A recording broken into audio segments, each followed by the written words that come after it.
It's Wednesday, June 24th, 2009, and it's got to be 4:20 somewhere in the world.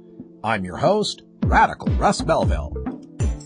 Produced and distributed by the National Organization for the Reform of Marijuana Laws in Washington, D.C., this is your NORML Daily Audio Stash, the growing truth about cannabis.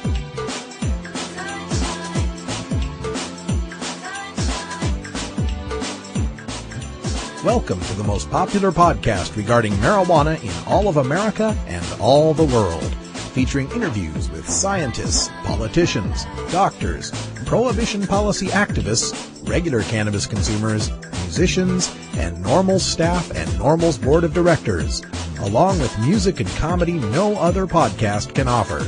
You can always find out more about our show at our website, stash.normal.org, and continue the education and conversation on our blog as well. We're ending marijuana prohibition with education, one listener at a time.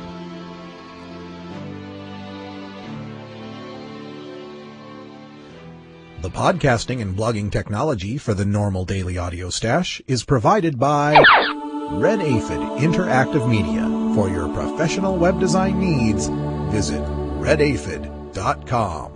Good day, Stashers, and welcome to the podcast. We've got some breaking news to announce before we get started. The New Hampshire legislature has just passed their medical marijuana bill up there in the Granite State. It's now going to Governor John Lynch's desk for either his signature or his veto.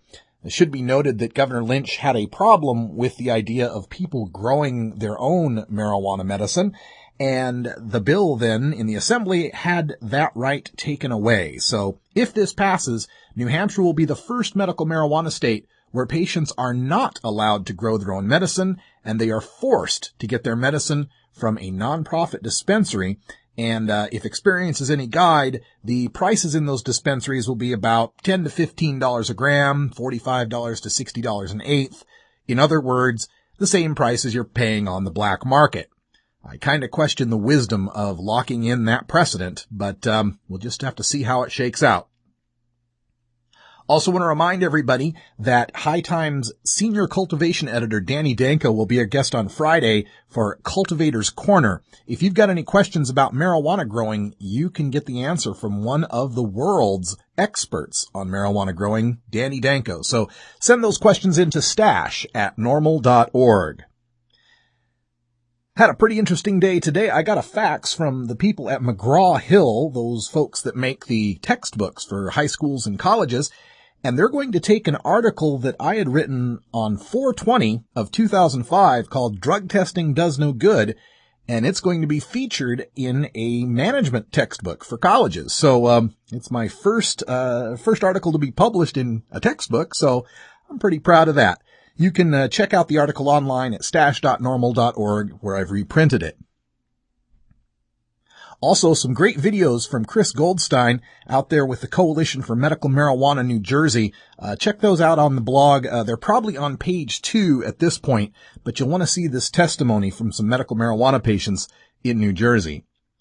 And finally, some shout-outs. I've been speaking to people today from Australia. I actually got a call from Victoria, the state of Victoria down there in Australia, from people that are interested in starting a NORML chapter. I've also spoken to people in Adelaide and Cairns and Brisbane and a lot of places on the continent.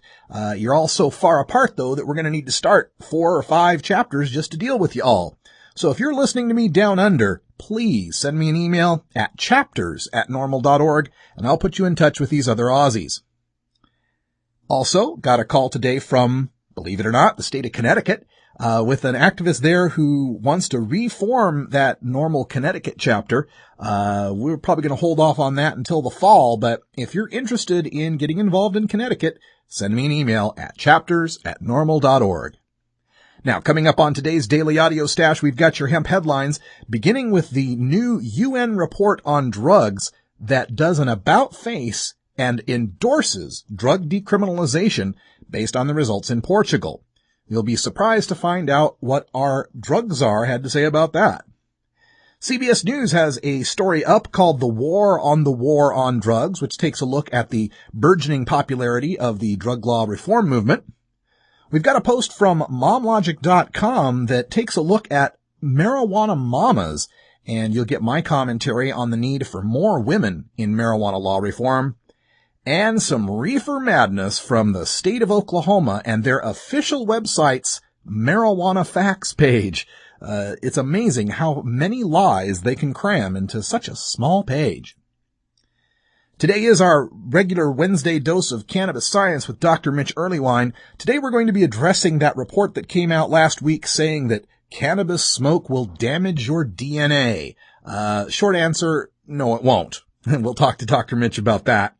For our daily Toker Tunes brought to you by MarijuanaMusicAwards.com, we've got music from Chief Greenbud, my friend from Nashville, Tennessee, who is an AMMA award winner for Male Artist of the Year. Very proud of that, so we'll be playing his song Token Bounce for today's musical break.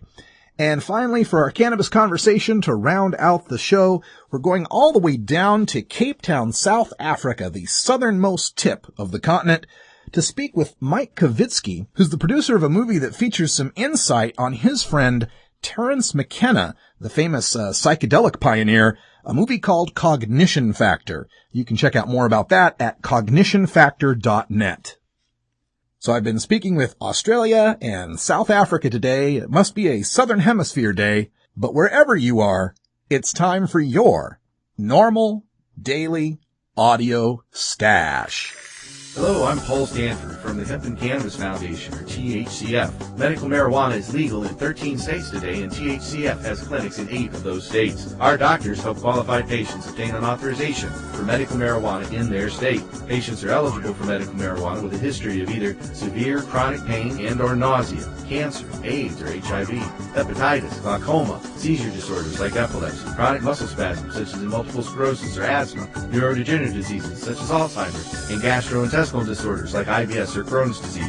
If you or someone you know has one of these conditions, our doctors will help you obtain a permit for medical marijuana. THCF Medical Clinics has offices in Washington State, Oregon, California, Colorado, Hawaii, Nevada, Montana, and now Michigan. Call 1-800-723-0188 or go to the web at hemp.org or 1-800-723-0188.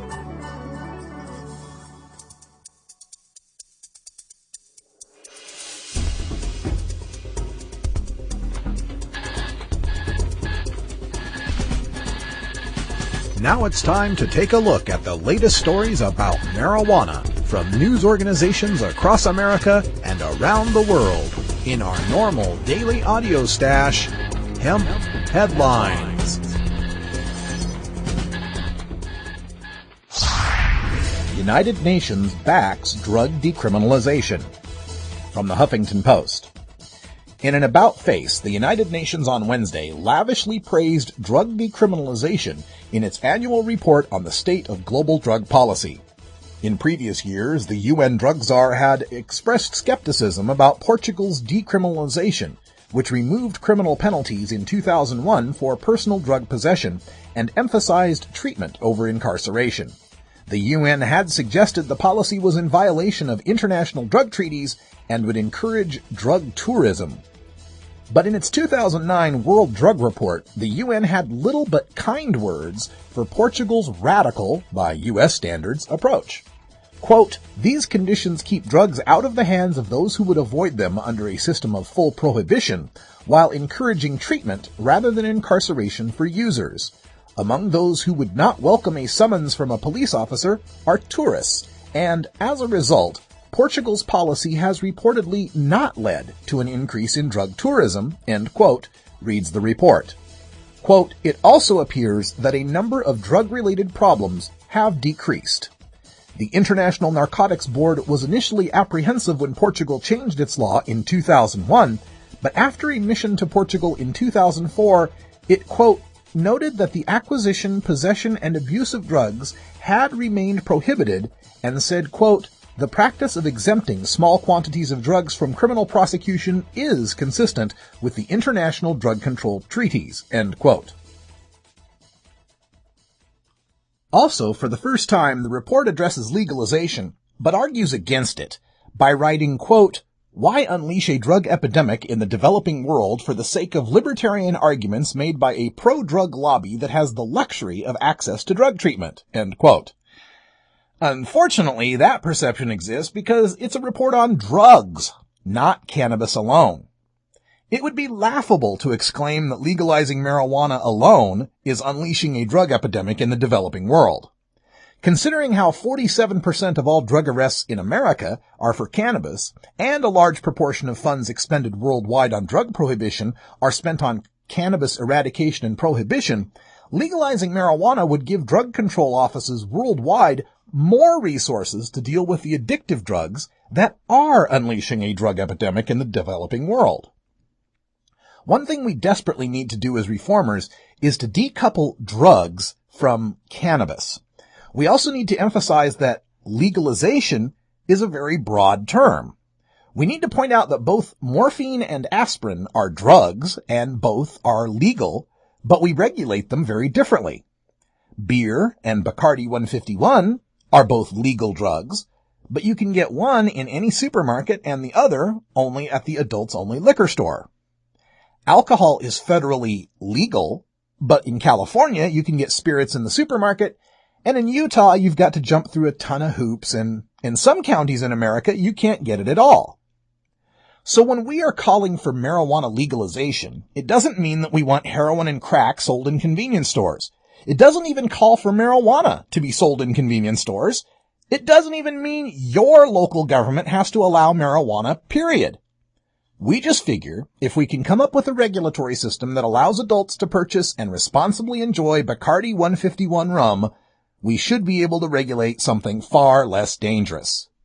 It's also interesting to note that drug czar Kurlikowski this afternoon came out with a 781-word commentary addressing the UN report that endorses drug decriminalization without ever using the word decriminalization.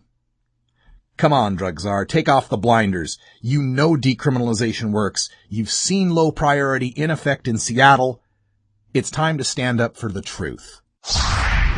CBS News, the war on drugs. The state with the toughest three-strikes law in the land and a prison population of more than 150,000 is facing the real possibility of having to release tens of thousands of inmates early in order to pare its $10 billion annual correctional budget. At the same time, an increasing number of the state's political figures are challenging the basic tenets of the war on drugs, the culprit most responsible for the spike in prison populations over the past 30 years. They argue that the country's harsh drug policies are not financially viable and no longer command majority support among the voting public. For Betty Yee, chair of California's Board of Equalization, the office responsible for collecting sales tax in the Golden State, the changes, especially around drug law enforcement, can't come soon enough. Sitting at her conference table high up in one of downtown Sacramento's few skyrises, Yee has marijuana on her mind. Specifically, she has become an outspoken advocate for legalizing pot for residents older than 21. Her friend, Assemblyman Tom Amiano, a former San Francisco city councilman, is pushing just such a bill in the state legislature. Yee wants to levy fees on business owners applying for marijuana licenses, impose an excise tax on sellers, and charge buyers a sales tax. Do it properly, and the state could reap about $1.3 billion a year, she has estimated. Quote, "Marijuana is so easily available. Why not regulate it like alcohol and tobacco," she says, and gain additional tax revenue into the bargain. Over the past 3 decades, California has tripled the number of prisons it operates and has more than quintupled its prison population, and has gone from spending $5 on higher education for every dollar it spent on corrections to a virtual dead heat in spending. That puts it in the same boat as Michigan, Vermont, Oregon, Connecticut, and Delaware, all of which, according to estimates by the Pew Charitable Trust, spend as much or more on prisons than on colleges. California is also under federal court order to implement costly improvements in the delivery of medical and mental health care services in prisons, and to release close to a third of the prison population, about 55,000 inmates, to improve conditions for those remaining behind bars. You can spend money to arrest us, try us, and lock us up for marijuana, and we'll continue to spend our money lining the pockets of black marketeers. Or you can legalize marijuana and save the money on arresting, trying, and incarcerating us, and we'll continue to spend our money filling the coffers of the state treasury. What you cannot do is ever stop us from smoking marijuana. We can get marijuana in your federal supermax prisons. We can get marijuana even in countries like Malaysia that have the death penalty for trafficking. Einstein said insanity is doing the same thing over and over and expecting different results. For 39 years, you've declared war on your own citizens, ignored our civil liberties, shredded our Constitution, sent police terrorists into our homes, murdered our pets, destroyed and stolen our property, and warehoused us in prisons, all in the service of eliminating the marijuana menace. And yet marijuana is as plentiful, as potent, as profitable, and as popular as ever. The Netherlands learned that people like to smoke pot, and generally they don't cause a lot of problems. They learned to not be hard on drugs or soft on drugs, but to be smart on drugs. They realized that some people have an innate desire to alter consciousness, and they've been doing so for 10,000 years. So they learned to tolerate cannabis use. The Netherlands this year had to close 8 prisons for lack of criminals. Are you listening, California? Marijuana Mamas, a look at the hidden legion of female tokers. From MomLogic.com. Middle-aged, middle-class soccer moms are smoking pot. A lot. These women aren't stoners. They're teachers, lawyers, and perhaps even your neighbor who prefers puffing a joint to sipping Chardonnay. Quote, marijuana is the magic in my life that helps me unwind, stay sane, and have more energy, end quote, says Sonia, a 24-year-old mother from Los Angeles. Working full-time as a restaurant manager leaves Sonia feeling stressed out and drained at the end of the day. She smokes once or twice daily to relax. Quote, I have a stressful job. It's something that helps me wind down so I don't take out my frustration on my husband or my child, end quote. Mary is a 37-year-old self-employed mother in Seattle who smokes pot several times a week. Quote, it is relaxing, fun, and once in a while I self-medicate for cramps or headaches, end quote, says Mary. She says she prefers smoking to drinking beer because it's easier on the body and has fewer calories. Mary buys her bags from a dealer, making it more risky because, quote, there's still a real danger of being arrested, end quote, says Mary. The website Chickie.com surveyed hundreds of women nationwide between the ages of 25 and 60 years old. Out of that group, 52% admitted to using marijuana at least 10 times a year. 27% smoked between 1 and 7 times a week. And 78% of those women knew someone who got high on a regular basis. Both women who shared their stories with Mom Logic say that many of their friends smoke weed, but while it seems marijuana mamas are everywhere, this silent majority prefers to stay in the shadows. Says Sonia, quote, they think if they admit it, it makes them a bad mom, end quote, says Sonia, who believes the opposite is true. Quote, it makes me a better mother. It clears my head and allows me to focus on my child, end quote. Mary says it's important to be a responsible smoker, quote, by doing it mindfully, only when I have downtime, end quote. Both of these moms support legalizing marijuana. Quote, it will help our economy, help our state, and take away that stigma, end quote, said Sonia. Mary believes pot smoking should be about personal choice, not politics. Quote, I'm an adult and I make life or death decisions every day. The drug war has killed lots of people. Smoking pot hasn't killed anyone, end quote. What do you think? Are these moms on the right track? Or are they whacked out on more than just weed? Moms, and women generally, are the great untapped market of marijuana law reform. As I noted earlier, listeners to this podcast skew about 9-to-1 male to female. High Times Magazine has about the same demographic. And judging by our database of supporters, our board of directors, and the personnel of our state and local chapters, I'd say that 9-to-1 ratio is pretty accurate movement-wide. This is a terrible statistic in light of history.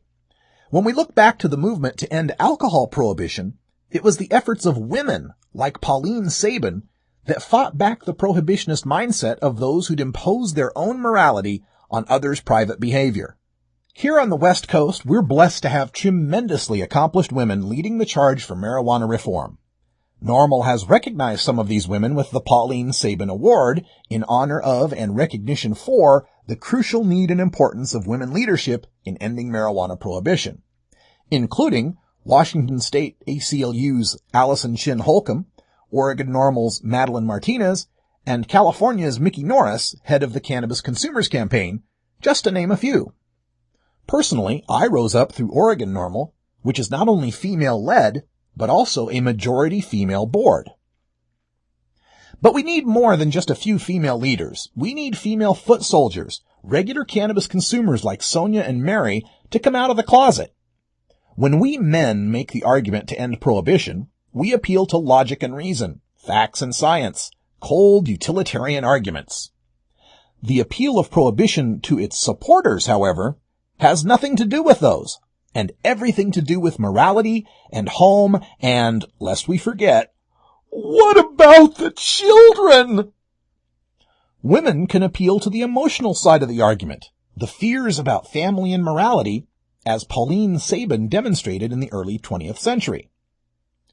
Women can make the same exact point men can regarding cannabis prohibition, but the nature of generally accepted societal roles of women, being caregivers and mothers and healers and teachers, means that the message will be heard differently. For example, if I say, 84% of high school seniors say it's easy to get marijuana, it's out of control, nobody's checking IDs, nobody's verifying purity, and kids are the ones selling it. As a man, I'm interpreted as just stating an alarming fact. But when those same words come out of Madeline Martinez's mouth, she's interpreted as a grandmother fearing for her family. When I say it, it's a case of prohibition causes. When she says it, it's a case of prohibition threatens. So women, what can we do at NORML to bring more of the Sonias and Marys and you to get involved? How do we erase the stigma that cannabis use makes you a bad mom? As outreach coordinator, what tips can you give me on recruiting more women? Marijuana is an addictive drug which produces in its users insanity, criminality, and death. Marijuana is the most violence-causing drug in the history of mankind. If the hideous monster Frankenstein came face to face with the monster of marijuana, he would drop dead from fright. Madness. This is your Oklahoma police on drugs. Police say some of the dumbest things about marijuana, but this official fact sheet on cannabis from the Oklahoma Bureau of Narcotics and Dangerous Drugs Control, the dreaded OBNDDC, could you have a clumsier name? Wins this award this week for exceptional lies, ignorance, and propaganda in service of prohibition. Exceptional lip service. See? Cool acronyms are easy. Cannabis sativa L is a species of tall annual woody shrub with male or female flowers borne on separate plants. Okay, good so far. Cannabis grows wild in most of the temperate and tropical regions of the world. Yes, still okay. Hemp, as marijuana was earlier known, was grown in the New England colonies and used in making cloth and cordage. Hear that, my New England friends? The cannabis sativa plant material, marijuana, has been used as a drug for centuries. If the plant material is the drug marijuana, what is all that hemp? An animal or a mineral? It was originally used for the treatment of various mental and physical ailments, but after close examination, the Food and Drug Administration in 1937 declared it to be without medical utility and removed it from the marketplace. Not even close. Congress prohibited marijuana in 1937 with the Marijuana Tax Act over the objections of the AMA, who knew its medical utility. The FDA had never regulated cannabis and had nothing to do with its prohibition. The new marijuana in the marketplace is not the 1% to 2% THC, which is the psychoactive ingredient that produces the high. Right, because 1% to 2% THC marijuana is something we call hemp, and smoking it will only give you a headache.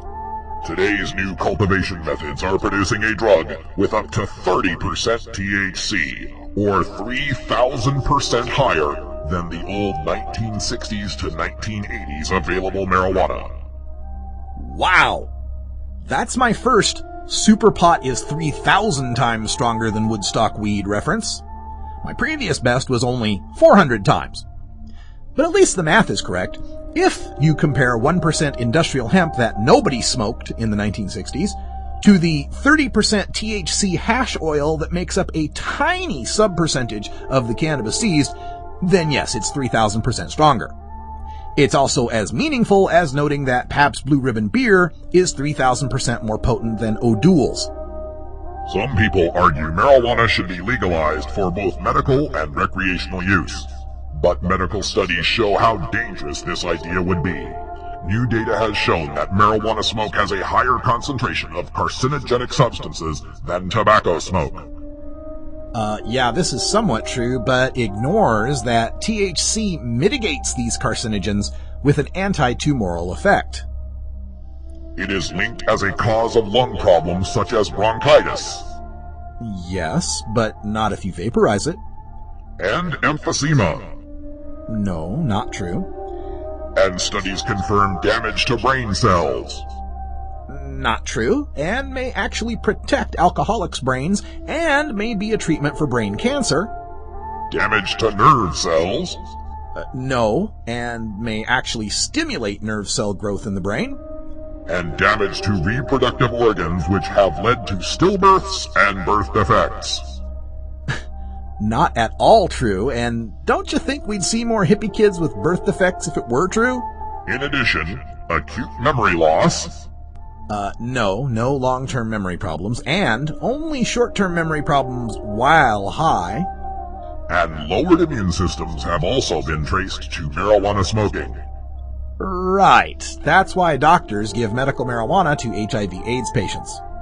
Plus, surveys indicate that about 33% of all patients in emergency rooms test positive for either alcohol or marijuana in their systems.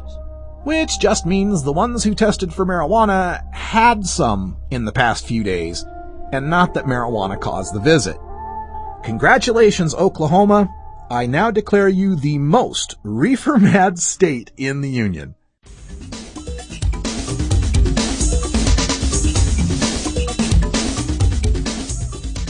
There were 765,000 marijuana arrests in 2007. That's not for dealers and kingpins, no, that's just for simple possession. Multiply that by the average cost of each arrest, and what have you got? $7.6 billion spent on people just smoking some pot. That's enough money to buy health insurance for every child that needs it. That's enough cash to adopt every stray dog and enough left over to feed it. Mr. Obama, I kinda wrote this song for you. You got my vote for change. Now let's see what you can do. Visit NORML.org today.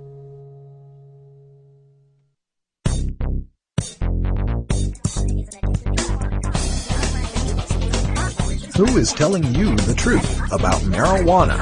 The government? Scientists? Doctors? Which claims are scientifically valid and which claims are reefer madness? Every Wednesday we separate the stems of propaganda from the buds of truth with NORML's look at Cannabis science. Once again, it's the middle of the week and time for our weekly dose of cannabis science with Dr. Mitch Earlywine. Welcome back to the show, Doctor. Thanks so much. And before we get started, I want to give you a hearty congratulations from everyone here who listens at the Stash for your achievement at the University of Albany, the University of New York at Albany there for your Excellence in Teaching Award. Congratulations. Thanks so much. It was really a delightful surprise, and I'm glad that it's getting so much coverage. Thanks again. Oh, you're very welcome. Now, a story came out this last week that got everybody on the Fresh Stash, talking about it, and they said, you gotta ask Dr. Mitch about this. And it's that story that we saw, I think it came across on Fox and some other outlets saying a new study shows that cannabis will damage your DNA. So, what's the story there? This was, without a doubt, the most confusing reporting I've seen on a cannabis-related topic in quite some time.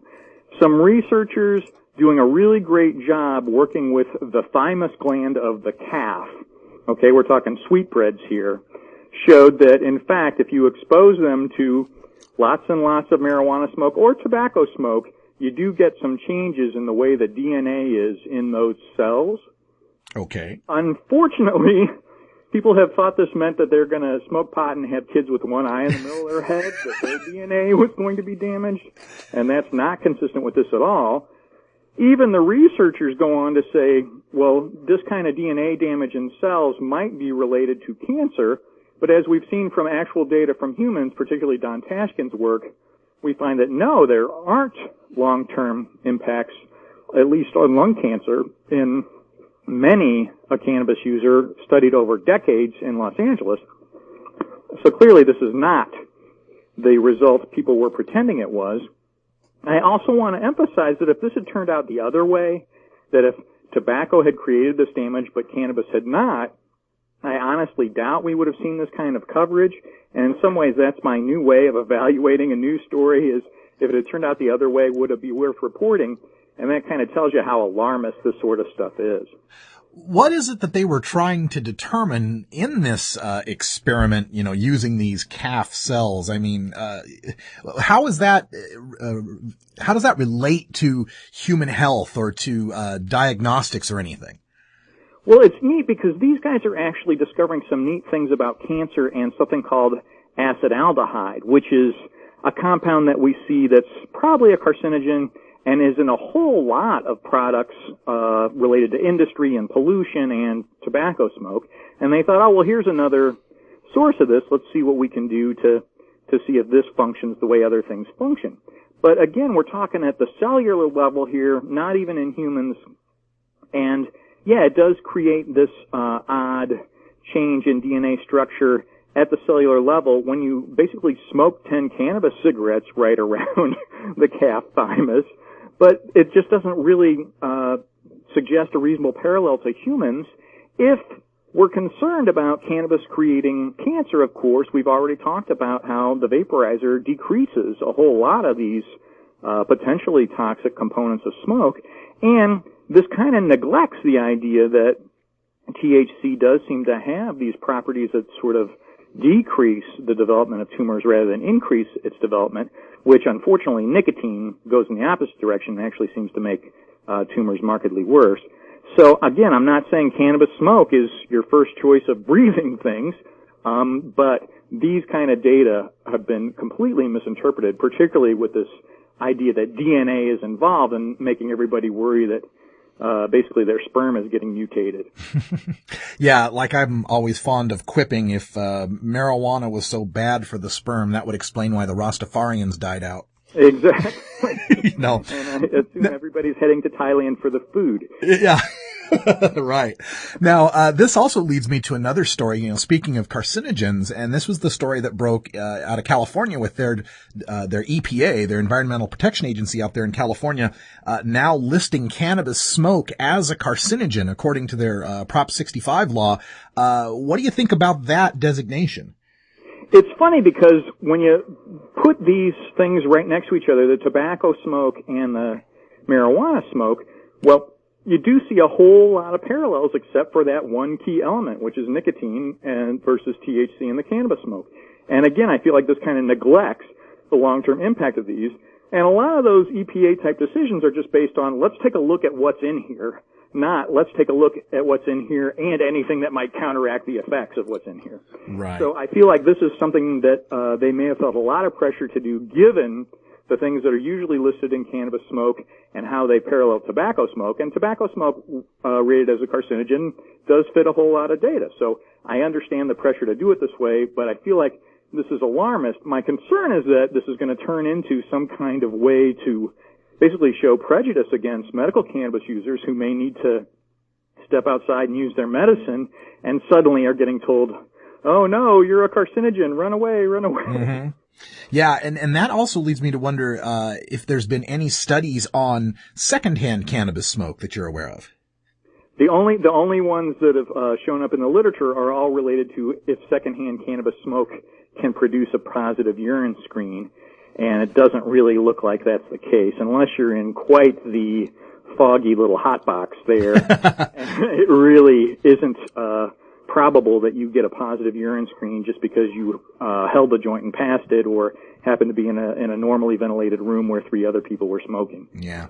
Now, if you're here in the studio with me, that might be another story. That's a rather hot box, shall we Could say. be. So what I'm curious about though is, when someone inhales the cannabis smoke, you and I have discussed this before and talked about how the absorption of THC is pretty rapid, and taken into the bloodstream quickly. So that exhaled cannabis smoke, I'm wondering, does it still contain all the acetaldehyde and these terrible carcinogens, but not the THC that would mitigate the carcinogenic properties? Unfortunately, that's probably the case. We don't have tons and tons of data on this. I also feel like that's a good segue into the idea that this lung buster holding of hits is probably unnecessary. So when people take these big hits and hold them for 30 seconds thinking they're getting the most THC for their dollar, in fact, all they're doing is holding the carcinogens in longer rather than actually getting more THC. And if you just inhale from a joint and exhale, your odds are you're going to be just as high as if you do the giant holding of the breath. And in truth, just holding your breath in the placebo group in some of these studies makes you feel high from just holding your breath. So clearly it's not really paying off to do that kind of thing. And secondhand smoke in the cannabis world is about as real as tobacco smoke given the contents. But again, if everybody's vaporizing in the room, this is clearly not an issue.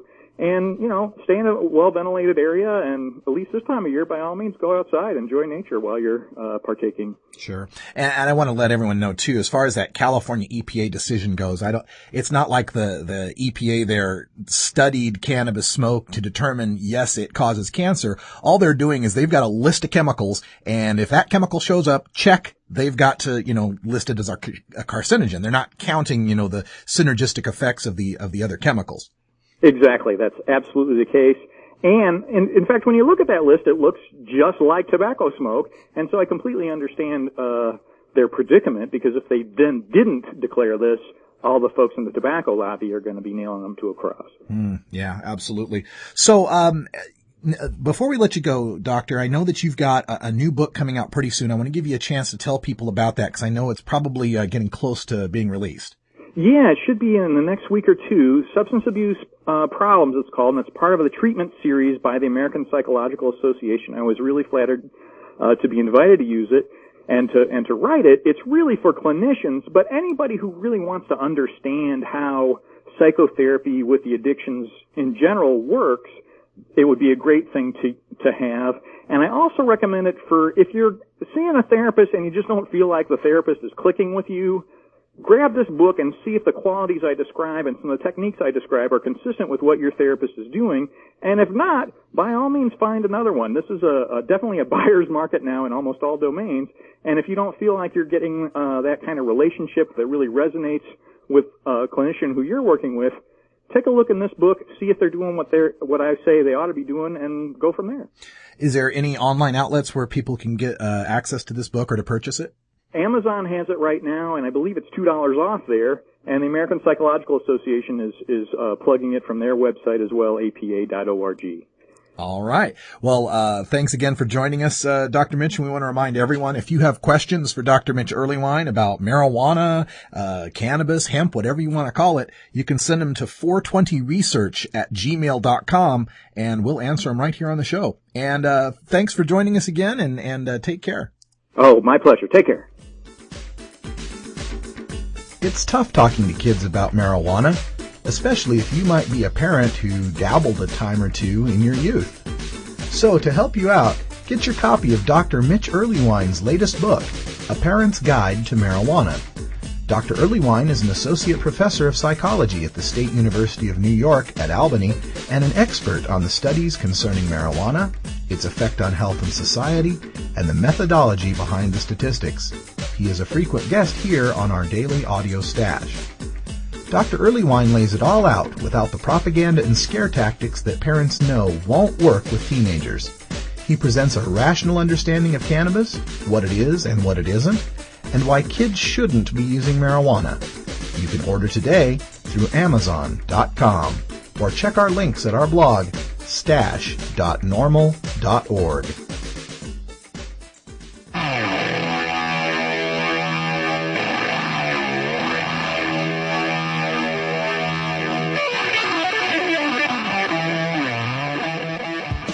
The battle to end adult marijuana prohibition can sometimes seem endlessly frustrating and impossible to overcome.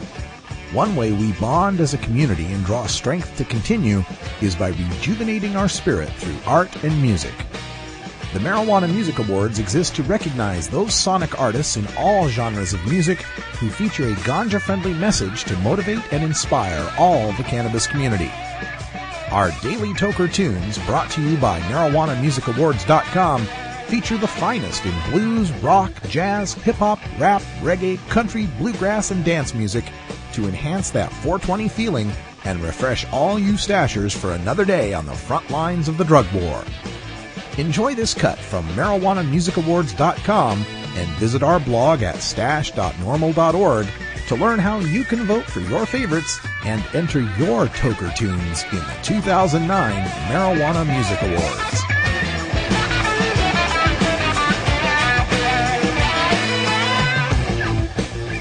After winning Best Male Artist in 2008's Global Marijuana Music Awards, Chief Greenbud wins 2009's American Marijuana Music Awards Best Male Artist with today's song, Token Bounce. Chief Greenbud swept the 2009 AMMA with a quadruple win: Best Male Artist, Best Legalization, Best Acoustic, and Best Comedy, all of which we'll be hearing over the next 2 weeks. That's a total of 5 Marijuana Music Awards wins by Chief Greenbud in 2009, after winning Best Acoustic in the 2009 Global MMA. You can grab Chief Greenbud's CD and keep updated about his events and music at myspace.com/CGB. Congratulations to Chief Greenbud for winning 5 awards in the 2009 Marijuana Music Awards. And registered stashers, you can get an MP3 download of this tune. It's my good friend Chief Greenbud with Token Bounce.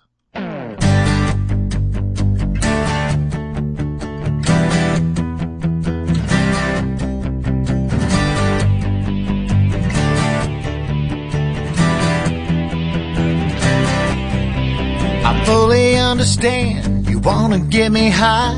I really do appreciate you sharing your supply.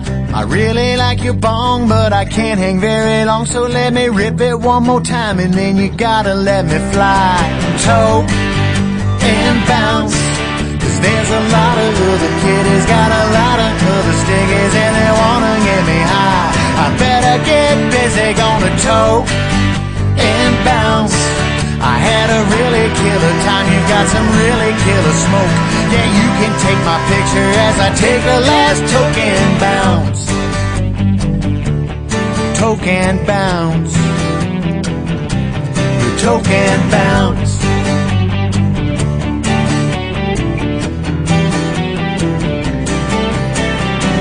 A Friday night when I'm playing in a bar, a pretty little kitty wants to take me to her car. She'll break up a little bud and let me hit her bowling. It won't take me 30 seconds till her panties hit the floor. baby, I could stay a little longer. But girl, you sure have pretty eyes. What's your name? I don't remember. Yeah, that's my hand between your thighs. Can you fill that bowl up one more time? I gotta choke and bounce, 'cause there's a lot of other kiddies, got a lot of other stickers, and they wanna get me high. I better get busy, gonna toke and bounce. I had a really killer time, you got some really killer smoke. Yeah, you can take my picture as I take a last toke and bounce.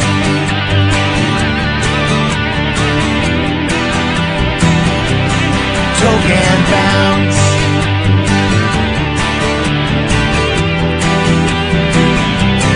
Toke and bounce.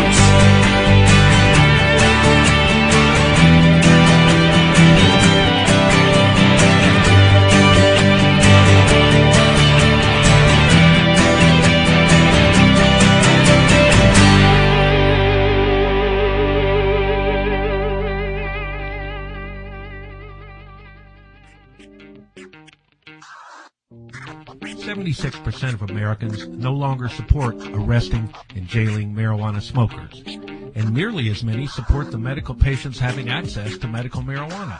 And over 80% of our citizens now believe the war on drugs is an ineffective failure. So the question is, when will the government's misguided war on adult marijuana smokers finally end? When? Simple.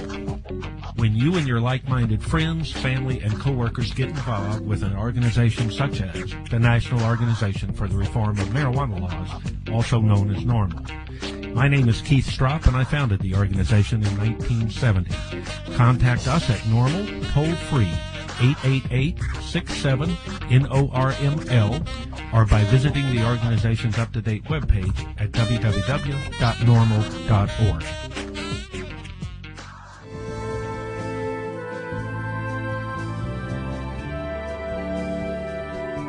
Legalization, decriminalization, lowest law enforcement priority, medical marijuana, ganja sacrament, consumer cannabis, industrial hemp.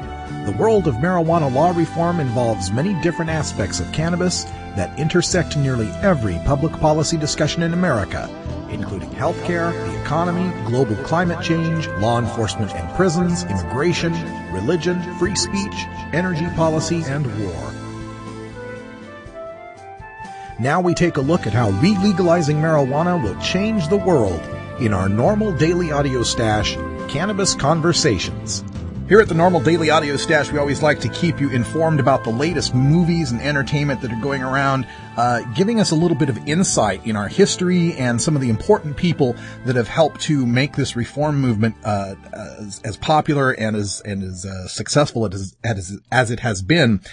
Joining us here from Cape Town, South Africa, believe it or not, is Michael Kavitsky, also known as Schwan, producer of a movie called Cognition Factor that takes a look at Terence McKenna and Dennis McKenna. And Michael, welcome to the show. Hey, thank you, Russ. Thanks for having me on board.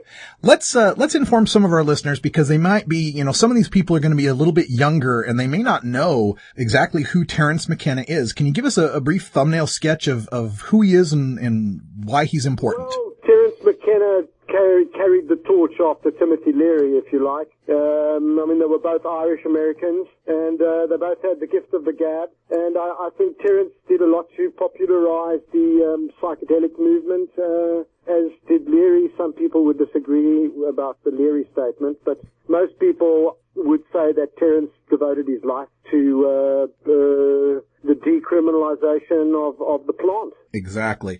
And where does your relationship with Terence begin? Well, my relationship with Terence began through a science fiction book I'd written about ancient San or Bushman people and flying saucers. And somehow we had become intertwined in cyberspace right in the very beginning in the early 90s. And I'd met him quite by accident, and we'd started swapping stuff, and He eventually came out to South Africa in 1996, and I think I was probably his best friend out here. And we'd spent a week here in South Africa, and that's how our friendship started. That was back in 96. And I've seen him since then in Hawaii in 1999 at the All Chemicals Conference, which was just shortly before he passed over. Mm-hmm.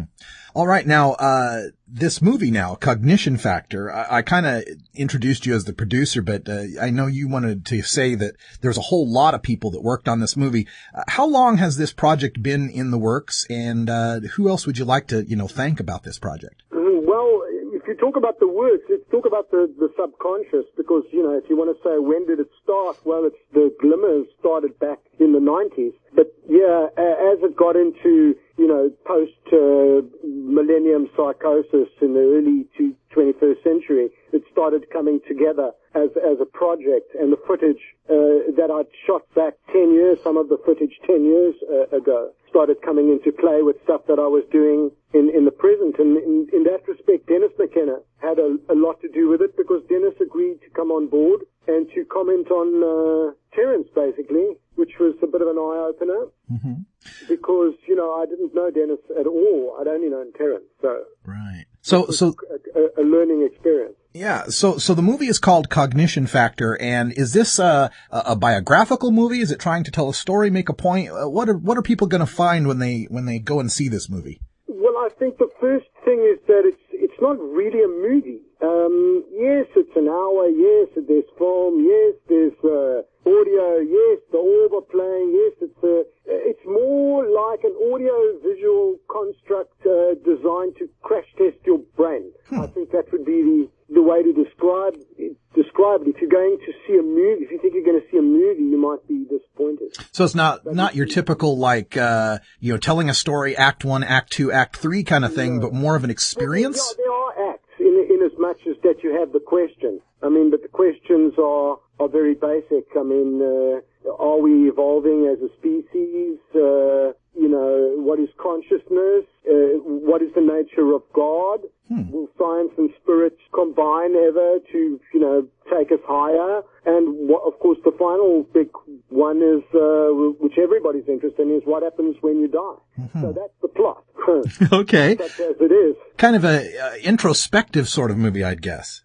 Well, if I look back on it, I see myself going through the various stages of filming and asking, and all the questions, that you have to go through to ask the questions and get answers and be able to put them all together into some kind of a meaningful and dare I say it, entertaining thing. It's not sometimes a bit of a difficult sell. Mm-hmm.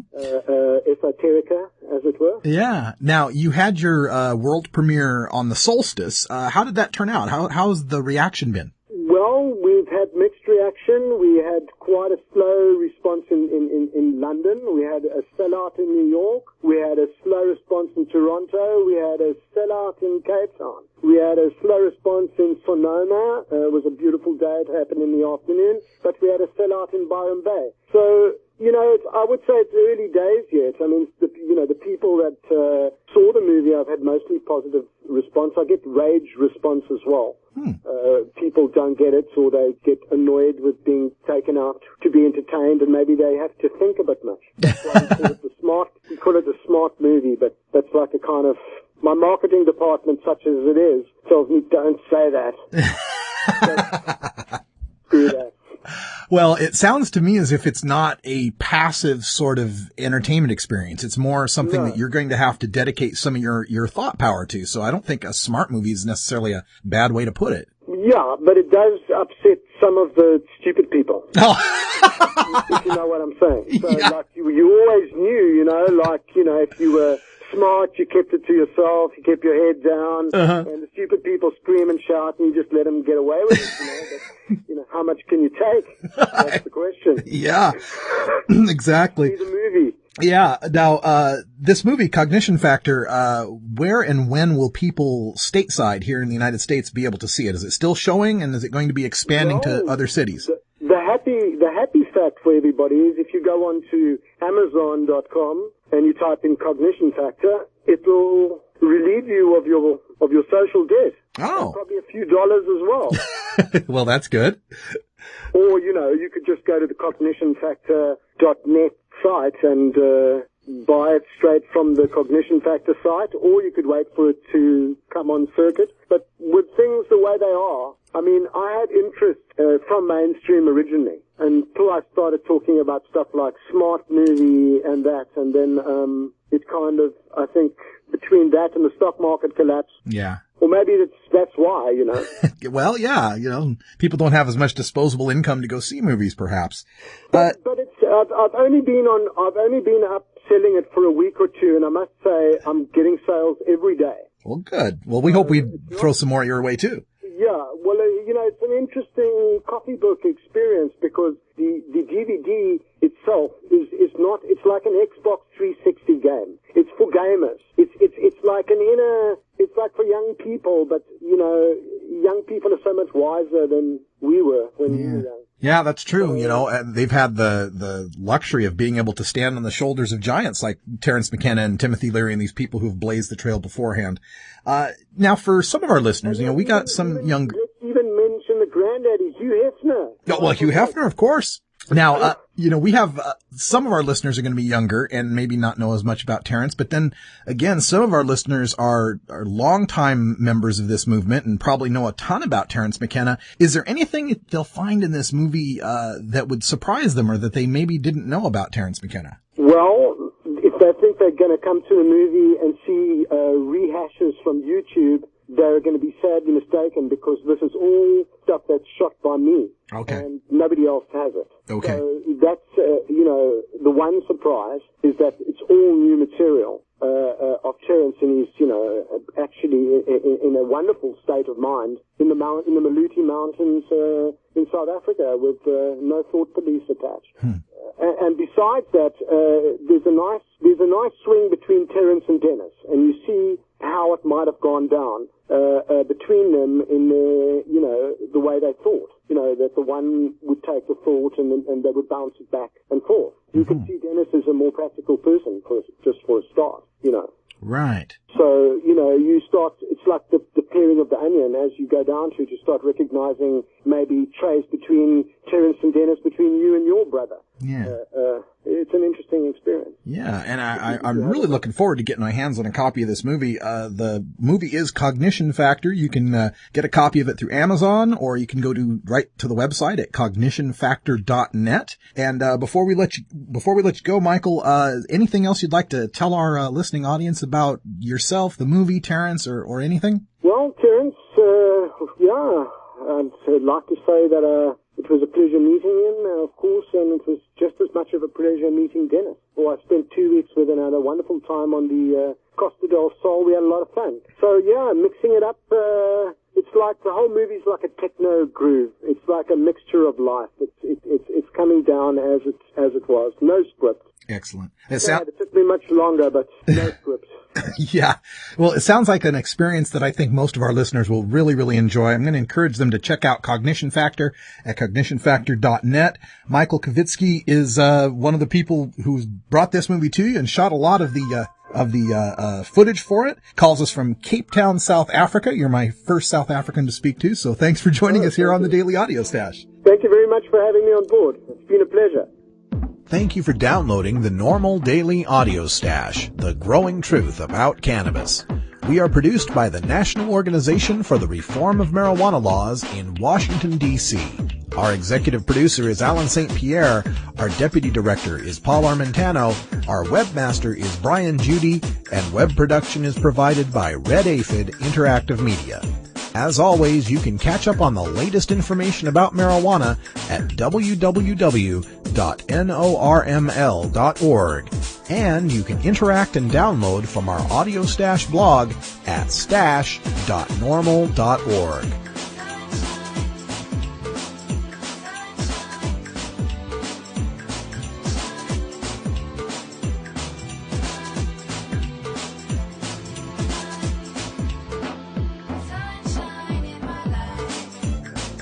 For everyone here at NORML, I'm your host, Radical Russ Belville, hoping all your harvests are bountiful and your encounters with law enforcement are non-existent. leave you today with a little bit of 20th century reefer madness from William Randolph Hearst, the newspaper tycoon whose yellow journalism helped to enact marijuana prohibition, with quotes like this, quote, "Marijuana influences Negroes to look at white people in the eye, step on white men's shadows, and look at a white woman twice. Marijuana is a shortcut to the insane asylum. Smoke marijuana cigarettes for a month, and what was once your brain will be nothing but a storehouse of horrid specters. Hashish makes a murderer who kills for the love of killing out of the mildest-mannered man who ever laughed at the idea that any habit could ever get to him." End quote. And Hearst's contemporaries are alive today, writing such stupid things like marijuana is 3,000 times more potent, or that marijuana smoke is going to cause your DNA to unravel. It's reefer madness then, it's reefer madness now, and we'll be here every day debunking it for you. Thanks for downloading the podcast, and until next time, take care of each other, tokers.